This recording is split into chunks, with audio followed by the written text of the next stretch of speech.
Here's an approach I would take when I'm faced with a challenge, when I'm worried that someone has, for example, really lots of hair blowing in the wind or something, and I want to make sure I'm getting both a nice hard edge on the edges of her arms and body and legs and so on, but a nice soft edge on her hair. So let's go get a file. I've got this background, and as we well know by now, I'm going to bring the person onto the background first.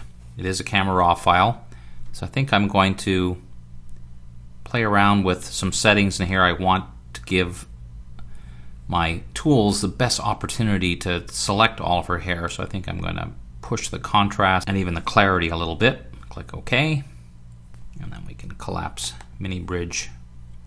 See what we've got here. I think she needs to be just a little bit smaller, like she's in the foreground posing for us here.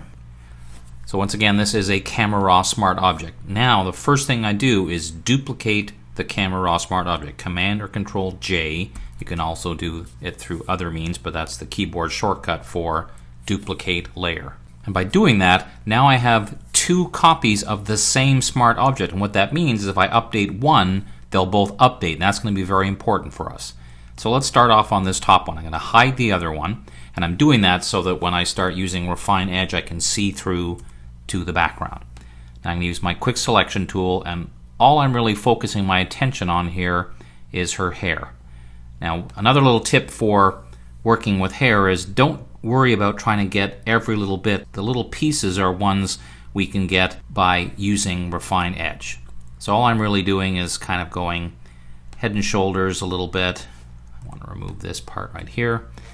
That looks pretty good. Then I go to Refine Edge. So don't be surprised if it looks like a floating head out in space, because, well, it kind of is for now. That's because we have another copy of this layer we're going to use for the rest of her.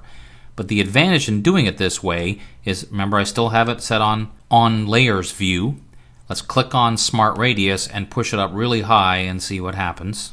And you can see it's picked up, look at that, it grabbed every little hair. Now it's doing some weird things to her arms, but that's okay, because those are the areas that we're going to add on here. So let's get just a little bit closer. I've got a really tiny brush in here, but look at that, you see it's even picking up the little small hairs that we couldn't even see before.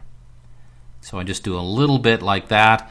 Let's switch our view to black and white for a second to look at the mask. Even though I see bits of gray here and there, that's okay, I can deal with that. What I'm really looking at is her hair and the detail it's getting. So that looks pretty good to me. I'm going to click Make a Layer Mask and click OK. Now let's leave that for a second and go to this one. Click on it and then show it. And now we're kind of doing the opposite. All I'm really worried about is her body and her arms, because we already have her hair. Still don't want this part in the middle though.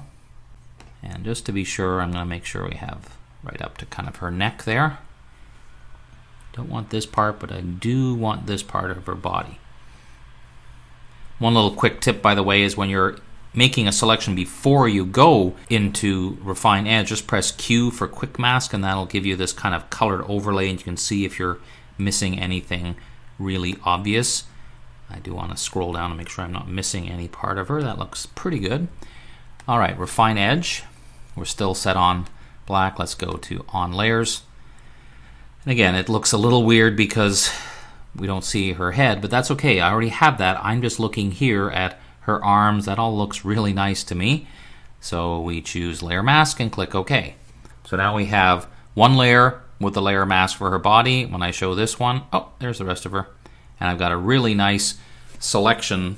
However, the coloring and the contrast is a little bit off because remember we pushed those further so I could see what I was doing. So because this is two copies of the same smart object, I double click on either one of them, or either one if you prefer, and let's put this back the way it was. I think I still want a little more contrast than that.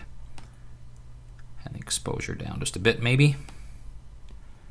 Something like that. Perhaps maybe just put this clarity just a little bit to get some mid-tone detail a little bit. Click OK. It updates both of them and we have our little finished product. Now don't be surprised if sometimes this happens. You see that there's really no line around the outside in this view, but when I go to a scale down view I can see it.